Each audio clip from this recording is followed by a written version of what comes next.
Hi everyone. ఈరోజు press meet చూసిన తర్వాత జగన్మోహన్ రెడ్డి ఎంత దారుణమైన పరిస్థితుల్లో ఉన్నా అర్థమైపోతుంది. ఒక స్ట్రీట్ రౌడీని వెనకేసుకొచ్చినట్టుంది. ఎందుకంటే జగన్మోహన్ రెడ్డి 5 సంవత్సరాల అధికారం చేతిలో ఉన్నప్పుడు ప్రజలు గుర్తురాలే, ప్రెస్ గుర్తురాలే, వాళ్ళ నాయకులు గుర్తురాలే, అలాగే తెలుగుదేశం పార్టీ కార్యకర్తల నాయకుల మీద పెట్టిన కేసులు, వాళ్ళ మీద చేసిన దాడులు చేసినప్పుడు ఈయనకు గుర్తురాలే ఎవరు.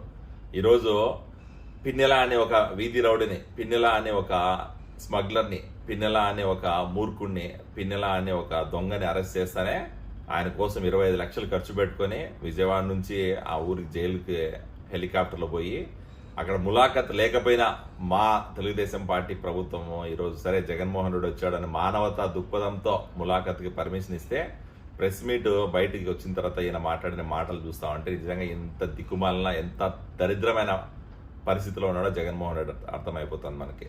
జగన్మోహన్ రెడ్డి గారు ఒకటే అడుగుతున్నా మీకు ఈరోజు, నిజంగానే మీకు ప్రజల మీద, లేకపోతే మీరు చేసిన పరిపాలన మీద, లేకపోతే మీరు చేసిన పరిపాలన వల్ల దాడులో సమయంలో ఏ రోజైనా మీరు ప్రెస్ మీట్ పెట్టారా?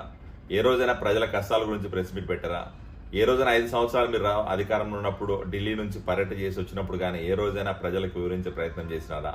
లేదు. ఇవన్నీ చేయకన్నా ఈరోజు ఎక్కడ నా అస్తిత్వం కోల్పోతానో, ఎక్కడ నా పార్టీ మనుగడబోతుందో, ఎక్కడ నా పార్టీ ఈరోజు భూస్థాపితం అయిపోయి ప్రజలందరూ దూరం అయిపోతారన్న భయంతో ఈరోజు మళ్ళీ ప్రజల మధ్యలోకి వచ్చి ప్రెస్ మీట్ పెట్టి సిగ్గు లేకుండా మళ్ళీ చంద్రబాబు నాయుడు తిడుతున్నాం. 20 రోజులైంది మేము అధికారం తీసుకొని, 20 రోజుల్లో ఏం చేస్తాం అనుకుంటున్నారా? అసలు ఈరోజు ఇచ్చిన మాట ప్రకారం సూపర్ 6 ప్రకారం మేము ఈరోజు మెగా డిఎస్సికి ఆల్రెడీ సైన్ చేసినాం. వృద్ధాప్య పెన్షన్లు మేము ఇచ్చిన మాట ప్రకారం 4,000కి పెంచినాం. అలాగే ఈరోజు అమరావతి డెవలప్మెంట్ మీద ఫోకస్ చేస్తున్నాం. ఢిల్లీలో అధికారులతో, అలాగే ఢిల్లీలో ఉన్న నాయకత్వంతో మాట్లాడి ఫండ్స్ కోసం పనిచేస్తున్నాం. నువ్వు ఏం చేసావు 20 రోజుల్లో? ప్రజా దర్బార్ని, అలాగే ప్రజావేదికను కూర్చోవడం, అలాగే రాష్ట్రంలో ఉన్న చాలా చోట్ల తెలుగుదేశం పార్టీ కార్యకర్తల మీద కేసులు పెట్టడం, అన్ని చోట్ల డిమాలిషన్ చేసావు. అది నీ పరిపాలన 20 రోజులు. చంద్రబాబు నాయుడు గారి పరిపాలన నీ పరిపాలన కంపేర్ చేస్తే ఎవరికైనా అర్థమైపోతుంది ఎవరు రాజకీయం చేస్తున్నారు, ఎవరు ప్రజా పరిపాలన చేస్తున్నారు. సో దయచేసి ఇలాంటి కవింపు చర్యలకు పాల్పడద్దు. కనీసము ఈరోజు మాజీ ముఖ్యమంత్రి అన్న హోదా నిలబెట్టుకోవాలంటే ఇలాంటి పనికిమాలని మాట్లాడకన్నా కొంచెం సమయం ఇస్తే మేమేందో, మా పార్టీ ఏందో, మా నాయకుడు ఏందో ప్రూవ్ చేసుకుంటాం.